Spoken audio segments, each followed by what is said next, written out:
Welcome back to another handstand video. I hope you guys are enjoying this kind of content.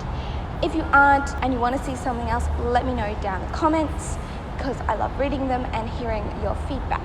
But today's video, I am covering a couple key components about why you can't hold a handstand that are super important. Starting your handstand journey. My number one most important tip that hinders you being able to progress your handstand is actually super simple but super hard when you're going upside down, and it is breathing in a handstand. Because I remember when I was first starting to learn how to handstand, I'd hold my breath and I'd be like trying to concentrate and think of everything and squeeze my body, but the reality is you're only going to be able to hold your handstand as long as you can hold your breath there, which is just silly. It's silly.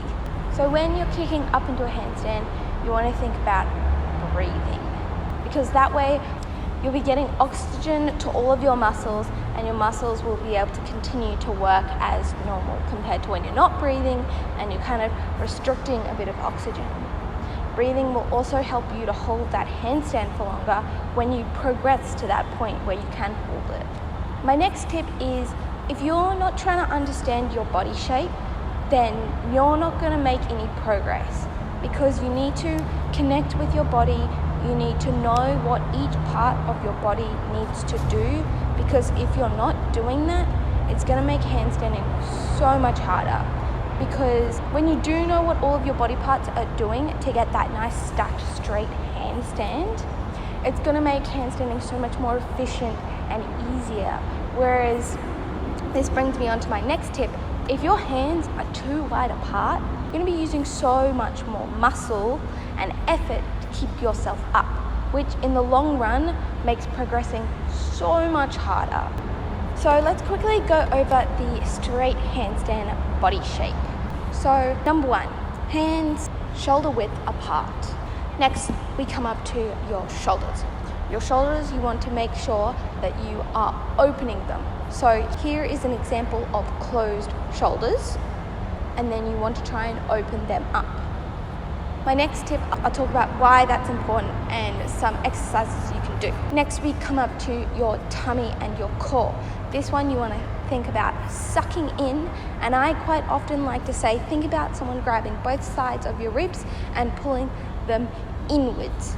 So not letting them flare out and sticking your tummy out. You want to think about grabbing both sides of those ribs and bringing them in. This will help if you have a really arched back. Next, we come up to our hips and our bum. For this one, you need to make sure that you are tucking it under, which then helps to counteract that banana-shaped handstand. And then coming up to the very top, our legs. You're going to be squeezing them together, creating some nice tension and engagement in your legs. You want to be pointing those toes because it looks aesthetically nice, and I think it also helps to engage your legs. When you're pointing your toes and you're squeezing your legs together, you then also want to drive your heels over just a little bit to bring them over on top of yourself. Now this tip, your heels, sometimes varies for some people depending on your body size. Because I've got a bigger bum and I tend to creep my legs forward, I really need to think about driving my heels backward. Alright, so my next tip is something to do with our fingers and our hands in that handstand shape. So quite common, I see something where people's knuckles are off the ground and there's this huge gap underneath them, which just does not work for handstanding, because as you want to have as much surface area of your palm on the ground so that you can grip. And you also want to make sure that you are pulling back with those top parts of your fingers so that you are gripping that floor. Now the most important part of this is you want to feel like most of your weight sits in your top knuckles, if not also the base of your palm. Because when you have this surface area, it means that you are able to balance a lot more efficiently than if you're rocking from the base of your palm all the way up to your fingertips and you're very fingertip heavy. Now this one is a bit more of a difficult and minute change to your handstand. So I would recommend practicing some froggies and trying to feel this balance different. Doing froggy rocks is also really good for this because you're able to feel the weight and what that feels like in your fingertips when you're all the way forward and then pushing back until you're all the way on the back of your palm. As I mentioned before when I was talking about your body alignment and focusing on what your body does, I talked about having open shoulders. Now this is really common because some people get really strong in their upper body, but then when they come to do handstands, they find that they're really closed.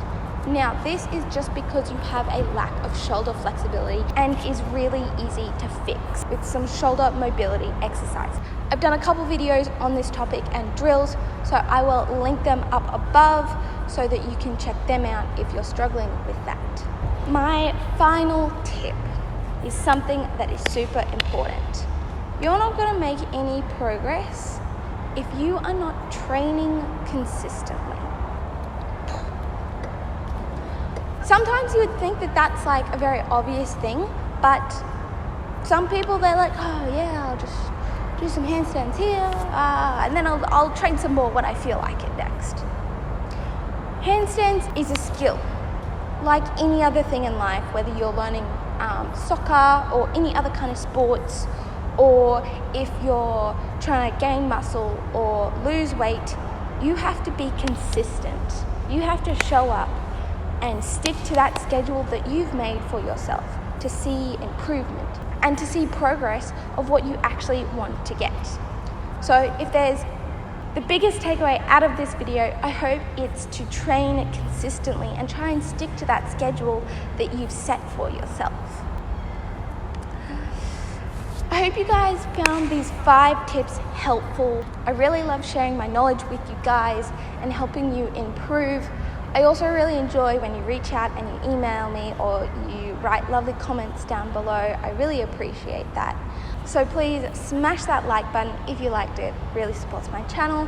Hit that subscribe button if you want to see more. And of course, YouTube algorithms are changing. So what really matters now is hitting that notification bell so that you get notified anytime I release a video so you don't miss out. And with that, I'll see you guys in the next video.